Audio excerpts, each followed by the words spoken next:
Hello and welcome to GameClock, ladies and gentlemen. This is the second stream, which is exciting. I'm sorry for the late start. We had some technical difficulties, but now we're here, we're live, and we're ready to get going.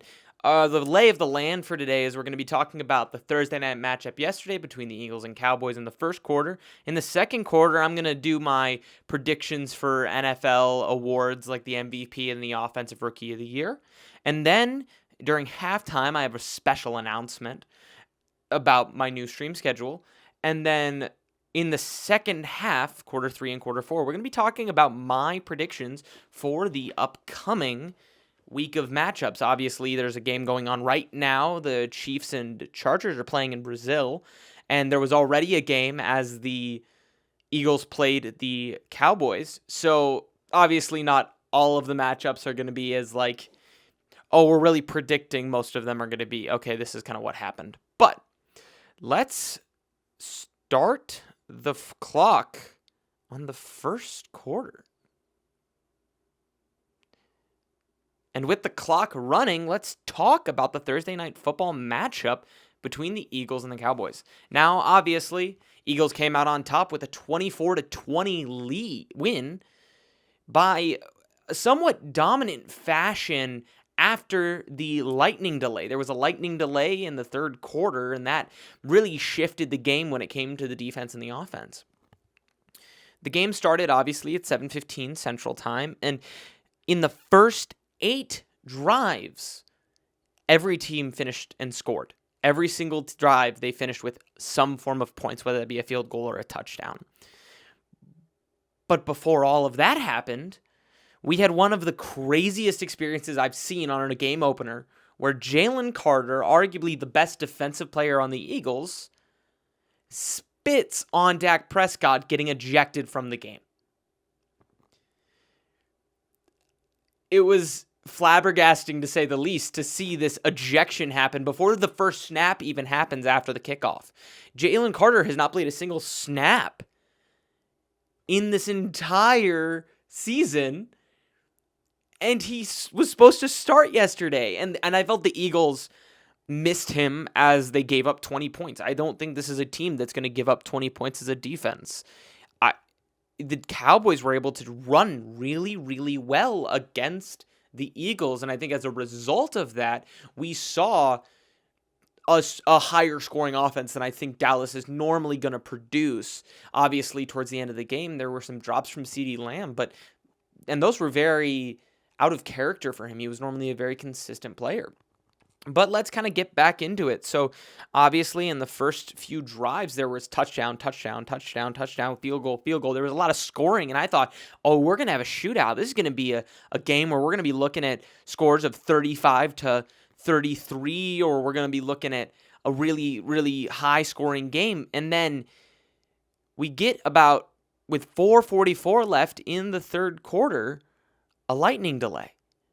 And that really reset the game. I am someone who has played football before, and I can tell you halftime is really something that can be game-altering. Teams can come out flat after halftime, and it can completely shift how everyone's playing. And also, you can come out hot. You can be a team that's down by 14, 21 points and come out firing, and you guys have a crazy good second half, and you get that momentum rolling. But what that delay did was it said, hey, no, slow down. You guys now have to have another halftime that was even longer. And so as a player, that's a really hard thing to mentally stay focused and locked in on what's going on. It is one of those things where you have to then reset your mindset. Now, obviously, these guys are pros, top of the top, so these guys are able to reset.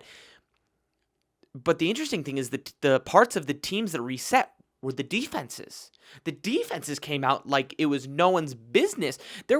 After the rain delay, there was a 3-and-out. Dallas had a first punt of the game, and there was no strong event. The first punt of the game coming from the Eagles on their 5th drive, and that was a 3-and-out. And that was after Quinyon Mitchell recovered a fumble in the red zone. So understand that this game shifted drastically after that break. The defenses obviously showed up in the second half, but that fumble came right before the lightning delay, and after that, it just kind of spiraled defensively. We have a punt, we have a short drive, and like the Eagles showed a strong pursuit, but there wasn't much going on. It ended in a punt, another short drive ending in a punt for Philly. Goes Dallas in their in their last drive goes for it on fourth down, and CeeDee Lamb drops it. Obviously, it was a hard ball. He's outstretched. He's reaching, looking to get the catch, but it doesn't happen. He just misses the ball. It hits his hands, and that ended the drive. And then Philly was really just able to run the clock out through the legs of Jalen Hurts. Jalen Hurts, let me tell you, I was high on the Eagles coming out of this past season. They just won a Super Bowl. Obviously they lost some guys, but they were a team that I'm like, offensively they're exciting. They kind of are looking like they're going to take some steps up. And then Jalen Hurts shows his mobility. He's not just a tush-push merchant in this league. He showed off his legs. He was able to make some guys miss, and he continued to use the legs properly. His first 2 touchdowns were rushing touchdowns, and they weren't tush pushes. They were legitimate rolling outside, diving for the end zone. Oh, the concept caused the middle of the field to open up, so he slides his way through the offensive line and gets to the end zone. Jalen Hurts is looking like a top 5 quarterback. I didn't have him top 5 after the Super Bowl, even though obviously very, very good quarterback and very respectable quarterback, but I just didn't have him top 5. After this game, and I know it's one game, take it with a grain of salt, it was enough to where I'm like, Jalen Hurts is a top 5 quarterback.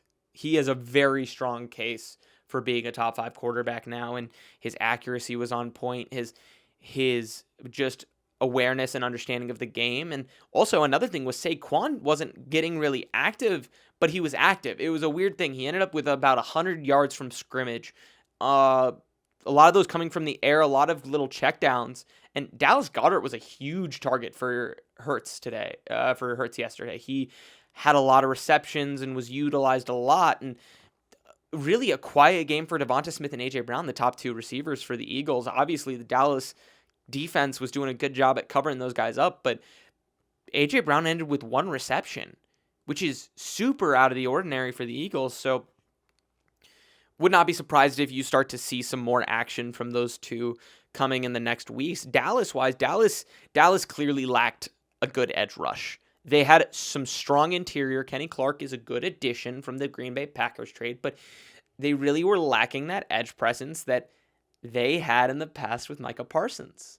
They truly were lacking just that pressure, because Jalen was able to sit in the pocket. He felt comfortable and he was able to move around. He didn't really feel like he was gonna get kind of getting attacked at. And so from that perspective, I think that the Dallas Cowboys looked good, coverage wise. I think they shut down the pass outside of the middle of the field and the inside, which obviously you don't want to do, but A.J. Brown and Devonta Smith being so quiet, I think that it was helpful that they obviously did a good job. But for the Cowboys offense looked great at the beginning. They really did look good. Javonte Williams was, as a running back, a lot of people say he's washed, coming back from an ACL injury, was with the Broncos, moves over to the Cowboys. Everyone's like, this might be one of the weaker running back rooms in the NFL. Javonte Williams finished with 2 touchdowns. Out of nowhere, this man had a fantastic game. Javonte Williams, I loved him when he was on the Broncos, but after the ACL tear, people are like, he lost a step. He's not really that guy. He came out and had 2 touchdowns in the first, I think, 2 drives. Double checking my notes. The first 2 drives were on the back of Javonte Williams on these 10-yard runs. Like, he was running through, getting downhill, and just truly setting up his team for success, and he scored 2 touchdowns out of the 20 points Dallas scored. Dallas ended up scoring 2 field goals after that. Brandon Aubrey shows off his leg. That man is probably one of the best kickers in the NFL right now. Brandon Aubrey has a boot and is accurate as all get out from deep. He is just sniper from anywhere on the field, and as a coach, as a player, when you know you have a kicker that you're like, this guy's going to go out there and make that kick, it just provides so much relief from the offense, knowing, hey, we get there, if we can't convert, it's all right. We got this guy that's going to kick a 54-yarder, and it's going to go right down the middle, and we're not worried about it. And so just genuinely, I think it was a great game from both teams. Obviously, the Eagles came out on top because the defenses started to show up after the lightning delay, but truly, these teams looked very competent. I thought the Cowboys were going to get smacked. Like, originally, I thought the Cowboys were going to get absolutely smacked in this game. I thought it was going to be a blowout of epic proportions after the Micah Parsons trade, but it was a competitive game. It was clearly a big deal. Now, obviously, some people might ask, what was the actual impact of the Jalen Carter ejection? We'll never know. Football is not a game of hypotheticals. Football is a game of true hard grit, and the Eagles outgrinded the team. And they only went for 2 tush pushes. Both were successful, but they were on 3rd and 1s, and so they weren't using them to score. My little high horse with this last 10 seconds. I think the tush push is a play that inherently disadvantages the defense, not from a sense of it being unsafe, but from a sense of it being defenses are unable to assist their players. So that's the clock for the first quarter, which is so great. 1 second. Let me restart this. No, okay, 1 second. Reset. Stop that. Restart. Okay. Now in the second quarter, we're going to be hitting up our favorite thing of predictions. Yippee! And we're going to be predicting the NFL award winners in this upcoming season. So, and let's start the second quarter, and the clock is running. So I'm going to kind of work my way from bottom to top, and we're going to talk about the brand new award this year that's really truly appreciating the offensive linemen, those grit and grind guys, those guys that don't get enough appreciation. They don't get enough pats on the back. These guys are the guys that every single quarterback loves and gifts crazy Christmas gifts, because it's insane that these guys are getting trucks as Christmas gifts. It's still crazy to me. But the NFL introduced the new award called Protector of the Year. Protector of the Year. I love that. That's fantastic. I love the idea of a lineman finally getting their flowers. So for Protector of the Year, I am predicting that it is going to be Joe Alt, tackle for the Los Angeles Chargers. That guy showed a lot last season that he is truly worth the top 5 draft pick, or I think it was top 10 draft pick that the Chargers used on him. Harbaugh knew what he was getting in this guy, and that guy has proved it last year. He was a fantastic player as a rookie, and I think it's just going to improve even more in this upcoming season. I very well could see him being one of the top 5, if not top 3, if not the best, because obviously I'm saying he's going to be the best Protector of the Year. Joe Alt, stamp it. Next up is Coach of the Year. Now, Coach of the Year oftentimes can go to teams where it's like, oh, this team came out of nowhere. This team got coached like crazy. I think Dan Quinn won it last year. I'm not exactly sure. This is things I need to do when I research. But regardless, my prediction for Coach of the Year is Jonathan Gannon. I am going, I'm doubling down on my Cardinals love.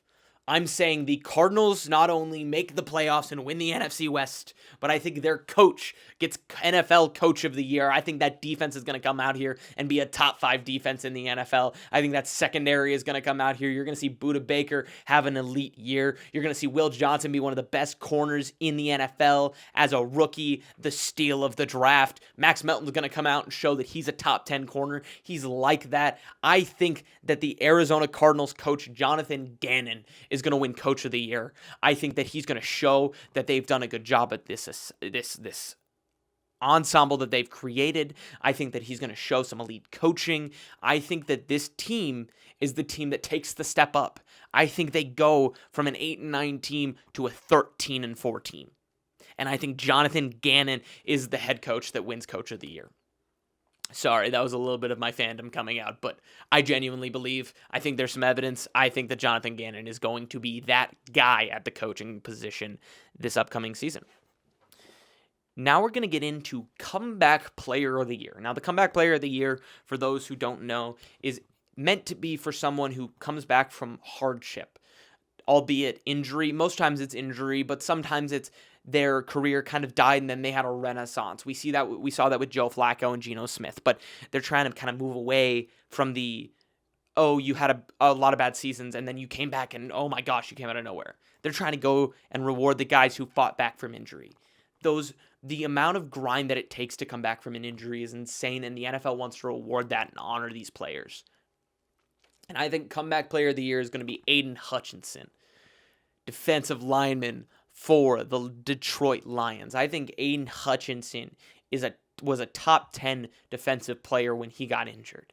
He was showing that he is that guy. He was constantly providing power and just insane pressure on the edges, and he is still just such a versatile player. And I think that when you saw this improvement from him and this injury was heart-wrenching. It was such a hard injury to watch. It was such a gruesome injury, and I think that if anyone has shown the grit, if anyone's a Dan Campbell disciple, it's Aiden Hutchinson, and he's going to come in. He's going to show up, and people are going to be like, did he get injured last season? This guy hasn't missed a step. I think that's what we're going to see from Aiden Hutchinson. That's why I think he's going to be the comeback player of the year. I just plain and simple think it's going to happen.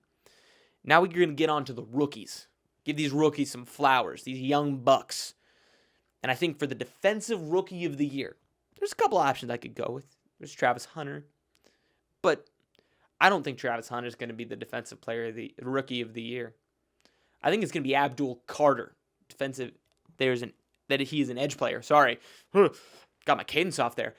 He's an edge player for the New York Giants. I think that Abdul Carter was like that in Penn State. Very Micah Parsons-esque. Penn State is a linebacker factory. I think Abdul Carter is going to be the shining spot on that Giants defense. He has Brian Burns on the opposite side. He's going to get some individual looks, and I think people are going to realize, oh, shoot, this guy's scary.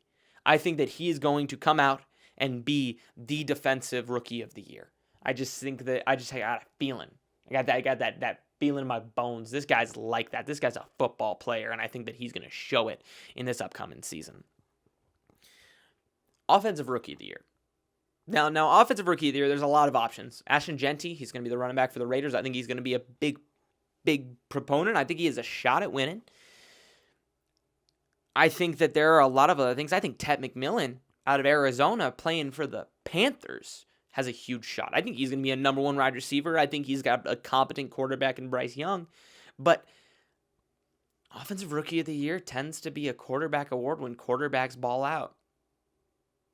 And I think that Cam Ward is going to be that guy that balls out. He's playing for the Titans. He has a great receiving room as a rookie. He has Calvin Ridley as one of his receivers. He has Tyler Lockett as one of his receivers. Those are two. Obviously, those have been, they've been number two receivers for most of their time. They're kind of aging. But looking at it from a perspective of, when you have a rookie quarterback, who is he going to trust? He's going to trust those guys. I trust Cam Ward's work ethic. I trust that he's going to be able to deliver the ball. I think that he is going to win Rookie of the Year. Next up is Defensive Player of the Year. And I think the Defensive Player of the Year is the guy that showed up, the guy that got traded and is now playing for the Green Bay Packers wearing the number 1. First guy since the owner, freaking Lambeau, won number 1. We're number 1. Micah Parsons. I have Micah Parsons winning Defensive Player of the Year. I think that after this trade, he's got a chip on his shoulder. He just got paid. I think he's ready to go out with a vengeance, and I think he's going to win Defensive Player of the Year with just a vengeance. I said it priorly. I think that this guy is clearly, truly well-focused. I think that he is a guy that wants to show what he is. He's gotten paid. There's no more weight on his back of I'm on a rookie contract. No, he got paid. He's ready to show up and show out. And I think that that's what he's going to do in Green Bay. So I think that Micah Parsons is going to be the Defensive Player of the Year. Now for the Offensive Player of the Year. There's a lot of positions you can go. You can go for the wide receivers. You can be like, I think that Justin Jefferson, or I think Jamar Chase, or I think yada yada. I think it's going to be a running back this year. I think it's going to be another running back. They had Saquon last year because he had a 2,000-yard season. I think that it's going to be another running back, but I think he's coming out of the South. I think he's coming out of the NFC South. I think Bijan Robinson's going to win the Offensive Player of the Year. I think that he's going to be lifted up in his position and put into a higher role in that Atlanta Falcons offense. I think Michael Penix is going to deliver him the ball while he gets into the flats, make some people miss. I think that Bijan Robinson's going to win Offensive Player of the Year. I think he's going to have a huge year. Maybe not as much on the ground, but I could see him going very well. He has the talent for it. 1,000 when it comes to rushing and receiving. I very well could see that happening. But that's up to the OC and how they choose to run it down there in Atlanta. And then an MVP. I got a few choices. I put them on the thumbnail. You got Josh Allen. You got Lamar Jackson. Somebody might say a Patrick Mahomes. Someone might say, Bo Nix. He's going to take a huge jump. I don't think Bo Nix is going to win it.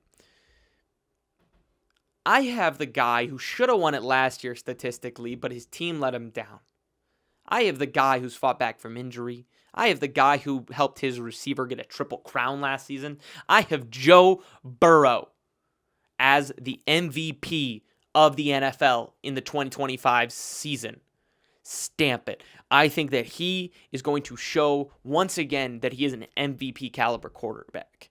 I think he's going to have a better season than last season because you got T. Higgins paid, you got Jamar Chase paid, and I think that he is going to show up and show out and show why he is a top 3 quarterback in the league. I'll say it. Some people might get mad at me. He's a top 3 quarterback in the league. Right now, I have him over Patrick Mahomes as a quarterback, as a sole quarterback. I'm not saying as a success, but as a sole quarterback, Joe Burrow MVP, sign it, stamp it. Okay, we're going to get into halftime now. Need to interact with this. Okay, restart. Nope, change, stop, edit timer. Sorry, I need to work out the kinks. I probably should change this, but it is what it is. Okay.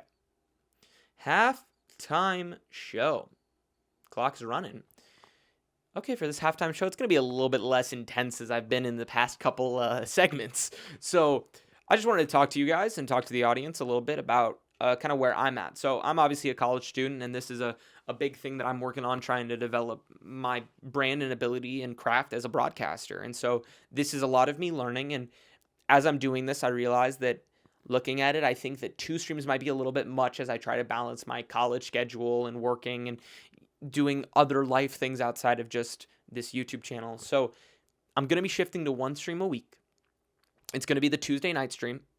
And so more than likely what will happen, I'll talk about the previous week, and then I'll talk about the forward week and talk about predicting what's going to be happening. I'll still be active, doing some 2-minute drills over on the Instagram. Probably not on TikTok, but more likely on Instagram. So be looking out for that stuff. But that's kind of my big news is more so I'm just shifting to 1 stream. It's going to be those Tuesdays. And yeah, Friday night's just a little bit too much. I also want to be able to work and make some money for my athletics program at my school. And they have a lot of things happening on Friday nights. So yeah, that is my announcement. I really don't need this full 5 minutes. So this is going to be a little bit of a shorter halftime show. But this is where I get to show you guys the thing I'm excited about because I did a little overlay. I did some graphics. You're about to see it. I'm excited. Okay. So stop. Okay. Now we're gonna go over to. Oh my gosh. Oh wait, I need to interact with this. I need to edit back to 10 minutes. Okay, stop. Okay. So this is my predictions. We're going to be doing this in two quarters. So I'm going to talk about the left half, and then I'm going to talk about the right half. But this is my graphic. Hope you guys like it. And we're starting the clock. So it's on this side. On this side, you can obviously see that I already have the Cowboys and Eagles game marked down. Already says Cowboys lost, Eagles won. We know that. Now moving down the next team, Patriots versus Raiders. I think that this is going to be a fun matchup. You got two. I think you have 2 rookie running backs, actually. I think Travion Henderson ended up in New England, but Will Campbell, I'm excited to see Will Campbell play. He's he's one of the tackles for the New England Patriots, and I think that Ashton Genty, you're going to start seeing him show up. You're going to see Brock Bowers. I'm interested to see the Geno and Brock Bowers connection, but I think New England wins. I think that Mike Vrabel is the more impactful head coaching hire. I think that Mike Vrabel is a better head coach than Pete Carroll, in my personal opinion. And so I think that you're going to see Mike Vrabel and the Patriots show up and beat the Raiders. I think Drake May is going to start coming into his own. I think that Drake May is going to be a very, very impactful quarterback this upcoming season. Pardon me.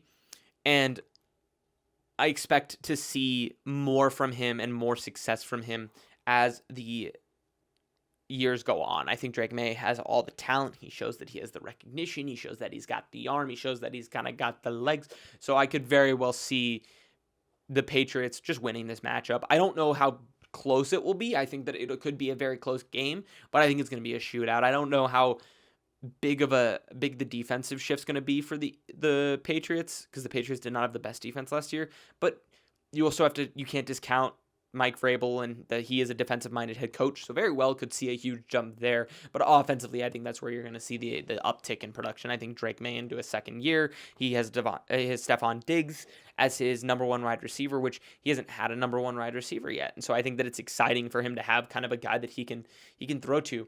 Stephon Diggs is a diva, but I think that they'll survive and push on. So now on to the next matchup. We have the Dolphins versus the Colts. The Colts have Daniel Jones as their week 1 starter, and I think that they're going to lose. I don't think that the Colts are going to win this matchup. I think it's more so the Colts are going to lose this matchup rather than the Dolphins winning this matchup. The Dolphins are not a team that made any huge moves. They're not a team that, like, they made one move in trading Jalen Ramsey for Minkah Fitzpatrick back to the Dolphins. He started there and went to Steelers and came back. I think defensively that was a good piece to add. I think Minkah's a fantastic safety, great player, and I think that will be a important move. And I think that we can see that will be shown through that game. I think that there'll probably be a few interceptions thrown by the Colts. Michael Pittman's good. Jonathan Taylor's good. I think the Colts offense is fine. It's just who's running it. That's the biggest thing that worries me for the Colts and why I think they're going to lose. When it comes to the Dolphins, they still have Tyreek Hill. They still have Jalen Waddle. Obviously, Tyreek Hill's getting up there in age. Devon Achane, also a very effective running back. I think that you're going to see some more success from the Dolphins. And Tua, as long as he doesn't get hurt, he's still an accurate passer. But I think Tua's on the hot seat, and I think that will be reflected. But I don't think that that's going to be the reason. I think the Dolphins are gonna lose this. So I have the Dolphins winning and the Colts losing. And then in the next matchup, I have the Washington Commanders versus the New York Giants. New York Giants, I believe, have Russell Wilson as their starter, and Jaden Daniels is obviously the starter for the Commanders. I think the Commanders coming off a big year, off the rookie year of Jaden Daniels. They made a ton of acquisitions to protect him, bringing in Laramie Tunsil. I think that the Commanders are clearly the better team in this matchup. I think that the New York is going to see that though Russell Wilson is a all right quarterback, he is washed. I think that it will show that the teams matchup are just not good. I think the Giants, you're going to see, they're not as good as we thought. I think Abdul Carter's going to have a good game. I think that he's going to be a menace in the backfield. I think he's going to cause Jaden Daniels to run around quite a bit.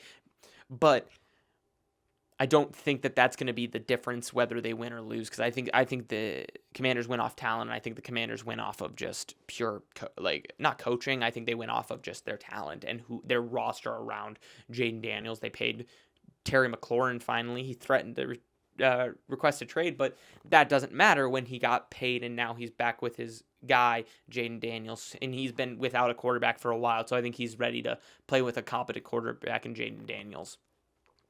New York, I really don't think much is going to happen until they choose to put their money on Jackson Dart and really go, hey, we're going in on the rookies. Because I think that Cam Skattebo is going to be a really good utility knife guy, third down back. I think we're going to see some Skattebo usage, but I don't see the Giants winning this matchup. And then that moves us on to the Bengals versus the Browns. Browns lose. Enough said. No, that's not what I'm going to go with. But Browns are not a team that necessarily excites me. Joe Flacco's their starter. Joe Flacco's old. I don't think that they don't have a clear leadership. I think that when you have a team that doesn't have clear leadership, it becomes really hard for a team to get a rhythm. When you don't know, hey, is Joe actually our guy, or is it one of these rookies that you drafted like Dylan Gabriel or Shedeur Sanders? or even Tyler Huntley. Like, they don't, as a player, when you don't know who your quarterback's going to be, like, obviously they know Joe Flacco's going to be it, but when you have a guy where you're like, hey, is that really our starter? When you start questioning your coaching, when you start wondering what's going on, I think that the Browns are going to be a really rough team this year. I think that defensively, obviously, they have bright spots. They have Myles Garrett. They have Denzel Ward, but I don't think that that's going to outshine the offense. And I think that the Bengals, I obviously am high on the Bengals. I think they're going to be a very good team this year. I think that their defense obviously has not improved a ton, but I think that that won't matter that much when Joe Burrow is the guy that's shot calling for you, that's back there behind shotgun, taking the snap and sending it down to Jamar Chase or T. Higgins. So I think that from that perspective, truly, I believe that the Bengals are going to win this matchup. Not by a ton, but by enough where it's like, hey, it's comfortable. Then on to the next matchup, Titans Broncos. Broncos are coming in. They added some pieces. They brought in Talanoa Hufanga. They brought in Dre Greenlaw. They have Pat Surtain, reigning Defensive Player of the Year. They have one of the best secondaries in the NFL. They are also having Bo Nix in his second year. Bo Nix finally figured it out. Sean Payton knows how to use him. They got Cortland Sutton. I think that if any team is going to have a huge jump, it's probably the Broncos and the Cardinals. I think those are the two teams that are going to take big jumps after last year. Obviously, the Cardinals weren't a playoff team, but the Broncos were. I think the Broncos are going to be good even more. I think they're going to give the Chiefs a run for the money. I still have the Chiefs winning the West, but I think the Broncos will give them a run for their money. And the Titans, defensively, I don't think are strong enough. And I think Cam Ward, rookie quarterback, I think he's still going to have a good game, but I don't think he's going to have a game that's like, I'm going to will our team to a win, which was a lot of what he did at Miami. A lot of his games at Miami where he just wheeled his team to winning. It made no sense. You're like, there's no way they're going to win this game. There's no way. And then they did, and you're just like, well, I guess he's that guy. And I think that Cam Ward will be that guy, but I don't think that the guys that he has on the opposite side of the ball necessarily will help him out a ton. So that's my personal opinion. I think the Broncos win against the Titans. Next up is the Green Bay Packers beating the Lions in the opening game. It doesn't say who's home or who's away. But all I know is go Pat go in this situation. I think the Packers win. I think that Micah Parsons in this first game is going to come out with a vengeance. I think this man's going to light it up. I think Jared Goff's going to be scared for Micah Parsons coming off the edge. I think that obviously it's going to be an interesting thing. I think it's going to be interesting to see how it plays out. Lions still have good O-line, but they lost Frank Ragnow. They lost both their coordinators, and I think that anytime you have a lot of transition in leadership on a team, it can really rattle the team or take a little bit to kind of get into the groove. So I think that the Lions are going to lose. I think the Packers are going to win. I think Matt LaFleur is a great coordinator and a head coach, and I think that he's going to help lead his team to victory. And then this final matchup is a huge matchup, Bills versus Baltimore. I low-key might go into the fourth quarter talking about this because this is so good. Actually, I'm going to delay talking about that, and I'm going to talk about the Steelers-Jets game. I have the Steelers winning. Steelers have a better defense, plain and simple. I think Justin Fields is a good quarterback, but I don't think he's going to be able to survive TJ Watt and the kind of defense that the Steelers are bringing with Jalen Ramsey. I think Jalen Ramsey is going to cover up Garrett Wilson, lock him down, straps. I think that you're going to see Jalen Ramsey truly take that step up. Not to take that step up. I think he's just going to lock down Garrett Wilson. And I think that Aaron Rodgers will be competent. I don't think he'll be a huge deal, but there might be a connection there with DK Metcalf. Jalen Warren's a good running back, but regardless, I have the Steelers beating the Jets. And then we're going to get back to the fourth quarter. This is the last quarter of the game. Put the fours up. Clock's running. Fours up. Let's go. Baltimore versus the Buffalo. That game. Who said it was a smart idea to schedule this game as the first game of the year? This is Sunday Night Football. They're smart. They know what they're doing with scheduling this. Josh Allen versus Lamar Jackson, the two that competed for the MVP last year, two players that are coming off of sensational seasons. And I think that those two right now are 1A, 1B. I could hear anyone out being like, this is the top guy in the NFL right now. Regardless, I have the Buffalo Bills beating the Ravens. I think the Ravens are a fantastic team. I think they're one of the best assembled teams in football. I think that Derrick Henry, I think that Tyler Linderbaum, who is their center, is a fantastic center out of Iowa. I think that Lamar Jackson is that guy, not just as a runner, but as a passer. I think that Zay Flowers is a great wide receiver. I think that their defense is very strong.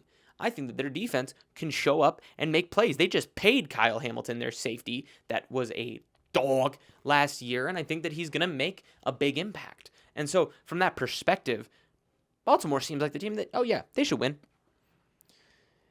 But you got to account for Josh Allen, man. Josh Allen, I could see this game being a shootout. Josh Allen is like that. Josh Allen is single-handedly a guy that wills his team to wins. It doesn't matter who you put next to him. He's going to freaking make plays. And I think that we're going to see that. I think Khalil Shakir is going to be one of his number one targets, but they just brought back Gabe Davis on a one-year deal. I think it's going to be like riding a bike between Josh Allen and Gabe Davis. I think that it's going to be a pop in and just start slinging it between them. So I'm excited for that. I think that they're going to be a very good team. Dawson Knox, Dalton Kincaid, two really, really, really good tight ends. And defensively, they brought in Joey Bosa. I think that the Bills, though it doesn't make sense necessarily, if you look at it, you're like, oh, well, this guy wins. Looking at the matchup, you're like, Baltimore probably should win. I still love Buffalo because you got Josh Allen. And I think Josh Allen wants to win this game more than anyone. I think Josh Allen's a competitor. I think that this guy wants to win, and I think he is going to win. Okay, now let's get to the game that's currently happening that I have zero score updates on. So we'll see if I'm right. I have the Chiefs beating the Chargers. I think that the Patrick Mahomes, they're in Brazil. They're in Sao Paulo. I think that they're going to win pretty handedly. Not pretty handedly. I think they're going to win. I think the Chargers are good. I think Justin Herbert's good, but I think there's a lot of pressure on this game, and Justin Herbert hasn't shown a lot of success in pressure. I think that they're probably going to try to run the ball a lot, run the ball down the throat of the Chiefs, but I think that Chris Jones is a fantastic run stopper. I think that the Chiefs are going to win this game, not handedly, but I think it's going to be a pretty clear win for them. And I just do. I think that they're the better team because they have the better quarterback. So that's kind of what I'll say with that. I think that there's not much more to say. I think the Chargers are good, but the Chiefs are better. Then next, we're going to be talking about the Cardinals and the Saints. The Saints are going to be the worst team in football. The Saints are going to be the worst team in football. They have Spencer Rattler starting. Spencer Rattler is a competent backup at best. And the Cardinals are going to be coming out with a vengeance, and I still think they're going to be one of the best teams in football. I think they're going to win the West. I think they're going to shock a lot of people with the team they come out there.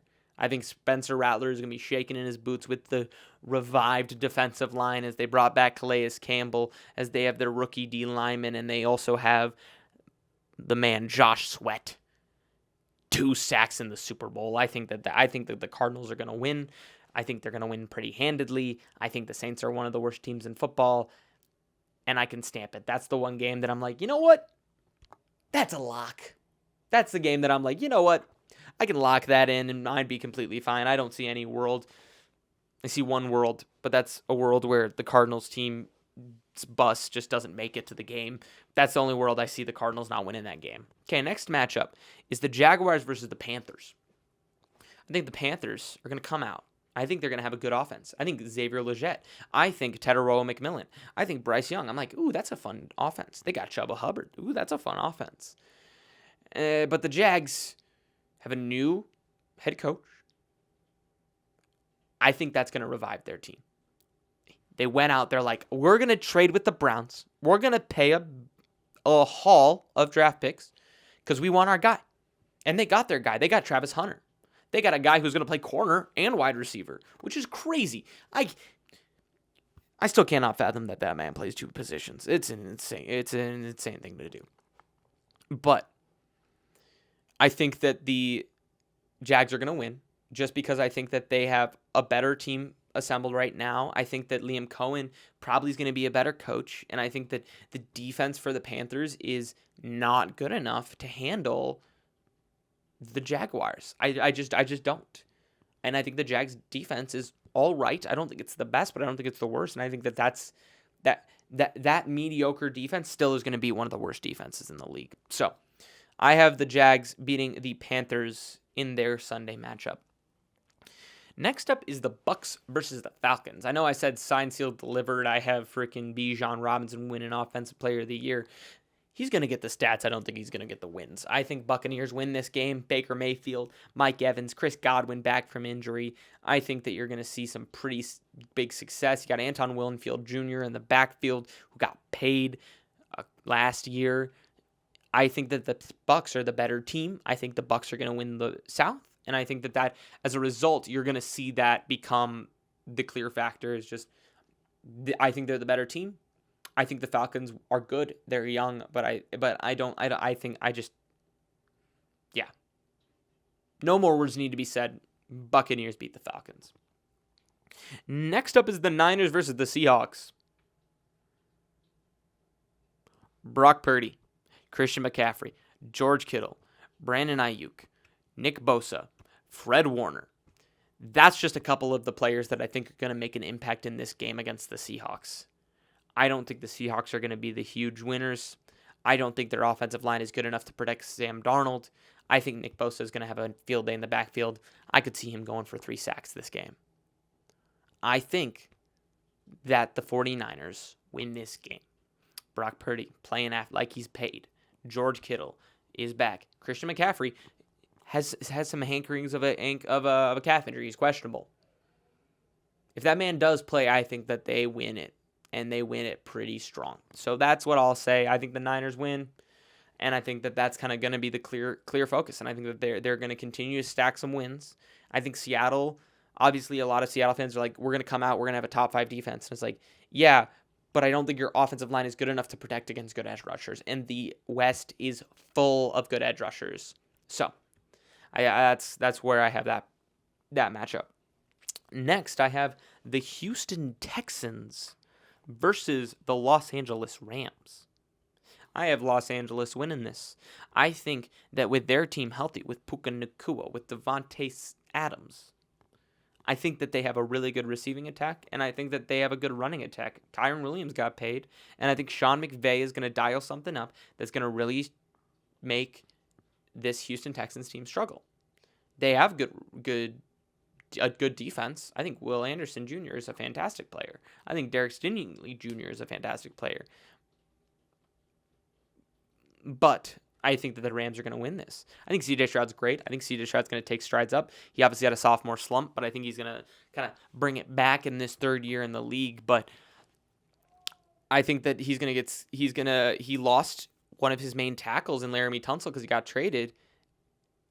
And the Rams have Jared Verse, who won Defensive Rookie of the Year last year. So I think that that's going to be reflected in the score sheet. And I think that's why I have the Rams over the Texans. And then finally, Bears versus the Vikings. I'm sorry, Vikings fans. I'm sorry to all of my friends who are Vikings fans. I stand with you. But I think the Bears are going to win. I think that this team with Ben Johnson is going to score a lot more points. I think that you're going to see a big jump from Roma Dunze. I think that J.J. McCarthy is going to take a minute. I think that it's just going to take time for him to step into his role. But the question for the Vikings fans is how long will it take for him to step up and be like, yeah, I'm the guy? Real question. But I think that the Vikings are going to lose this game. I think the Bears are going to come in because they have a second-year starter. They have the age. They have the coach now. And I think that was the thing they were missing in the past, is the coach. And I think Ben Johnson is a brilliant offensive mind. And I think that he will be able to give open looks and utilize his players well. And as a result, I think the Bears are going to win this first game of the season. And with that, the game clock runs out. Ladies and gentlemen, thank you for listening in the second episode of Game Clock. Yeah, thank you for listening. I hope to see you guys again next time. We'll see you once again at 6:30 Central Standard Time on Tuesday and every other Tuesday after that. I hope to see you again. Thank you and good night.